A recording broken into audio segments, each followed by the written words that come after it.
Senhor presidente, senhores senadores, senhoras senadoras, ontem nós assistimos aqui à rara cena de um presidente nosso sendo aplaudido por uma grande parte dos que estavam presentes e é mais surpreendente ainda, sendo aplaudido por aqueles que não votaram nele. Deputado Exalcir, que nos honra aqui. O senador Renan Calheiros foi elogiado, aplaudido ontem por muitos dos que votaram contra a eleição dele para presidente. E, de fato, ele ontem tomou aqui um gesto que estava escasso nessa casa. O gesto de autonomia de dizer: nós não nos submetemos a tudo que vem do Congresso ou do Executivo. Fato que creio que raramente aconteceu e que eu me lembro do meu tempo, só o senador Garibaldi. Presidente, está sem som. Está sem som o discurso. Senhores senadores, senhoras senadoras, ontem nós tivemos a oportunidade de assistir a algo muito raro nessa casa. Senadores e senadoras, na grande maioria, elogiando o presidente por uma decisão que tomou de autonomia dessa casa. Mesmo aqueles que não votaram no senador Renan Calheiros, aqui aplaudiram, e eu agradeço à senadora Ana Amélia, que lembrou que faltava som no microfone. Aplaudiram o gesto do senador Renan. Sem dúvida alguma, foi um gesto de autonomia raramente vista nessa casa. Eu lembro do senador Garibaldi ter feito isso. Creio que outro senador, ainda há mais tempo, teve essa grandeza de devolver uma medida provisória que não se justificava.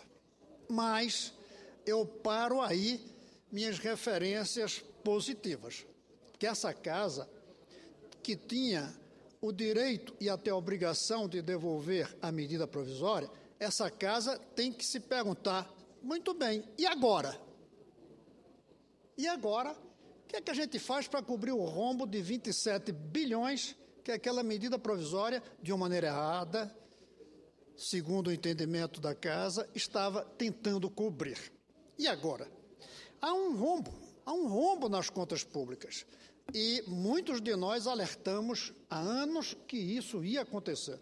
Senador Taides, era óbvio, e o senhor aqui assistiu muitas vezes, eu próprio falando, quando eu dizia: a economia está bem em 2011, mas ela não vai bem. E listava, senador Anastasia, o que havia adiante, assustando qualquer analista imparcial. E era tido por todos aqui do bloco do governo como alarmista, pessimista e oposicionista. Pois bem, aconteceu depois da farra de gastos, de desonerações, aconteceu o que todo mundo espera depois de uma farra. Se entra num estado calamitoso, chamado ressaca. E é isso que nós estamos vendo, é uma ressaca. Uma ressaca que o governo tenta corrigir com medidas provisórias, propondo aumento de impostos, mudando exatamente o que fazia até o dia da eleição. Mas e agora? Nós temos a obrigação não apenas de devolver, mas de preencher o vazio que está aí. O vazio que é uma verdadeira acefalia na direção desse país. Uma falta de liderança política, está óbvia. Uma falta de liderança intelectual de formular propostas, basta observar melhor, e também uma falta de liderança ética por conta da corrupção generalizada. E agora?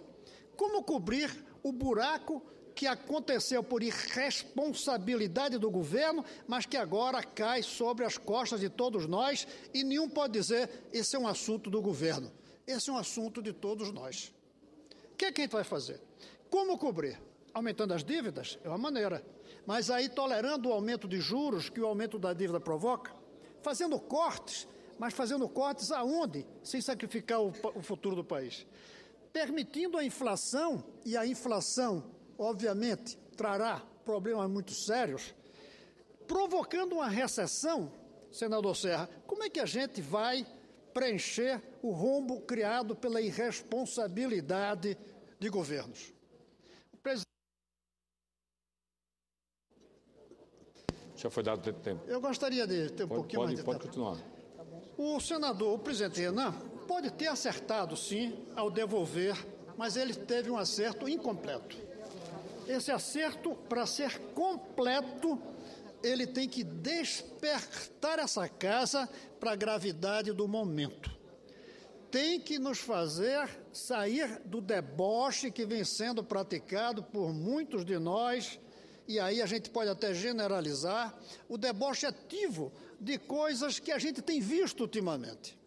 E, sobretudo, do deboche e da passividade, de diante de uma crise como essa, não tomarmos as medidas necessárias, não formularmos as propostas corretas para o futuro. Nós precisamos disso. E eu acho que o presidente Renan, como presidente do Congresso e não só do Senado, pode muito bem caminhar no sentido de fazer sugestões. Por exemplo, primeira sugestão que é preciso fazer. É preciso que a presidenta, ela assuma, através de uma autocrítica, ela assuma os erros que cometeu. Ela não pode jogar a conta do rombo que ela tentou corrigir com a medida provisória nos ombros de ex-presidentes. Foi ela que fez. Ela tem que assumir isso. Ela tem que assumir, fazendo autocrítica das medidas que praticou no passado e das promessas que fez, ao contrário do que faz depois que chega ao governo. Se a presidente fizer isso, ela aí começa a criar as condições para convocar para um diálogo nacional todos aqueles que sabem que a culpa é dela, do seu governo, mas o problema é de todos nós. Não adianta dizer que o problema é do governo, o problema é do Brasil, a culpa é do governo. E convidando as lideranças, inclusive, sobretudo, as lideranças críticas, cuido bem para não dizer a palavra oposição apenas, críticas, para encontrarmos um caminho que permita a nós todos sairmos do buraco, do rombo, da recessão, da crise, da vergonha que nós atravessamos hoje em dia. Se fizermos esses dois passos, a autocrítica e uma convocação, porque a presidente foi eleita e acaba de tomar posse, não adianta a gente ignorar que ela está aí como presidente, e nem adianta ela ignorar que nós estamos aqui pagando o preço das decisões erradas que tomou. Se houver isso, nós podemos sim chegar a alguns acordos. Nós podemos sim chegar a alguns princípios. Primeiro, que o problema de todos nós, apesar de criado por ela. Segundo, que os direitos não podem ser reduzidos, eles até podem ser substituídos. Alguns direitos trabalhistas já chegaram a uma idade tal e exigem custos tais que precisam ser modificados. Nós podemos tirar alguns direitos, mas vamos criar outros. Vamos criar o direito do trabalhador poder se preparar para mudar de profissão, como hoje ele tem que fazer ao longo da sua vida. Vamos trazer para a pauta dos direitos do trabalhador não apenas seus direitos diretos trabalhistas, mas o direito de seus filhos a uma boa educação. Vamos trazer uma pauta de direitos, senador Thaídes, e não apenas eliminar direitos. E nessa pauta de direitos, alguns atuais podem desaparecer, podem ser reduzidos. Vamos fazer aqui um pacto pela estabilidade institucional, que a gente está esquecendo. Nós estamos preocupados corretamente com a instabilidade monetária que está aí, mas tem uma instabilidade política que não se mede em porcentagem como a inflação e que, de fato, pode trazer problemas ainda mais sérios do que a inflação. E teria outras coisas para colocar, mas reconheço que não se justifica continuar.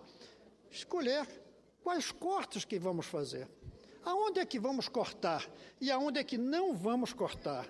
Aonde é que vamos cortar e ajustar sem regredir?